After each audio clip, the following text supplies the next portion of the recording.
Hello, আসসালামু আলাইকুম। আজকে আমরা শ্যাওলা নিয়ে বিস্তারিত আলোচনা করার চেষ্টা করব, সঙ্গে থাকবেন।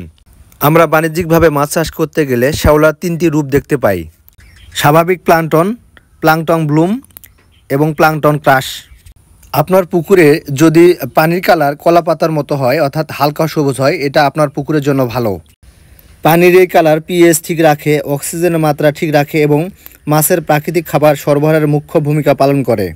হালকা সবুজ পানি থাকা আপনার পুকুরে সব ধরনের মাছের জন্য খুবই উপকারী। অতিরিক্ত প্লাঙ্কটন তৈরি হয়ে দুধের ছানার মতো মোটা আস্তরণ পড়ে গেছে, এটাকে আমরা প্লাঙ্কটন ব্লুম বলি। অতিরিক্ত মলমূত্র, জৈব ও রাসায়নিক সার, আগাছা লতাপাতা পচে এবং অতিরিক্ত প্রোটিনের কারণে, অতিরিক্ত খাবার দেওয়ার কারণে পানিতে এমন প্লাঙ্কটন তৈরি হয়। এই সবুজ শ্যাওলা দ্বারা পানি এবং মাছের যে ক্ষতি হয় তা মূলত এখান থেকে শুরু হয়। পুকুরের পানিতে এভাবে প্লাঙ্কটন তৈরি হলে পিএইচের ভারসাম্য হারাবে এবং মাছের খাবার গ্রহণ কমে যাবে, পানির পরিবেশ নষ্ট হতে শুরু করবে। শ্যাওলার রং সবুজ থেকে আস্তে আস্তে খয়েরি বাদামি রং হয়ে যাচ্ছে, তার মানে প্লাঙ্কটনগুলো মারা যাচ্ছে। এটাকে বলে প্লাঙ্কটন ক্রাশ।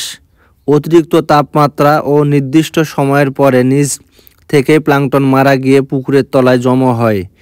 এর ফলে পানিতে অ্যামোনিয়া তৈরি হবে, অক্সিজেনের অভাব দেখা দিবে, পানির পরিবেশ নষ্ট হবে, মাছ বেঁচে থাকার অনুপযোগী হয়ে যাবে।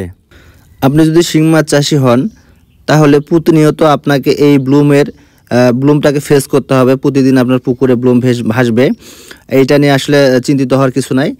তবে আমরা ভিডিওতে যেভাবে দেখালাম এভাবে আপনারা প্রতিদিন বাহির করে দেওয়ার চেষ্টা করবেন। তবে কোনোভাবে ওষুধ দিয়ে এটাকে নষ্ট করার চেষ্টা করবেন না। ওষুধ দিয়ে নষ্ট করলে যেটা হবে যে আপনার পুকুরের তলায় গিয়ে জমা হবে, এতে আপনার প্রচুর পরিমাণে অ্যামোনিয়া গ্যাস সৃষ্টি হবে।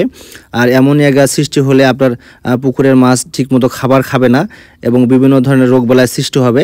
তাই চেষ্টা করবেন যেটাকে আসলে প্রতিদিন বিকেলবেলা বের করে দিবেন।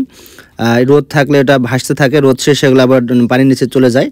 শ্যাওলাটা বের করে দেওয়ার উপযুক্ত সময় হচ্ছে বিকেলবেলা, কারণ দিনের বেলা সারাদিন ভাসতে থাকে, বিকেলবেলা আপনি এটা বের করে দিলে আপনার জন্য ভালো হয়। তাই বিকেলবেলা বের করে দেওয়ার চেষ্টা করবেন। ভালো থাকবেন, সুস্থ থাকবেন, আপনার মাছ চাষ নিরাপদ হোক। ভিডিওটি যদি ভালো লেগে থাকে অবশ্যই আপনি শেয়ার করে দিবেন এবং অন্যকে জানার সুযোগ করে দিবেন। এতে করে আমার আরও আগ্রহ বাড়বে ভিডিও তৈরি করা। আসসালামু আলাইকুম।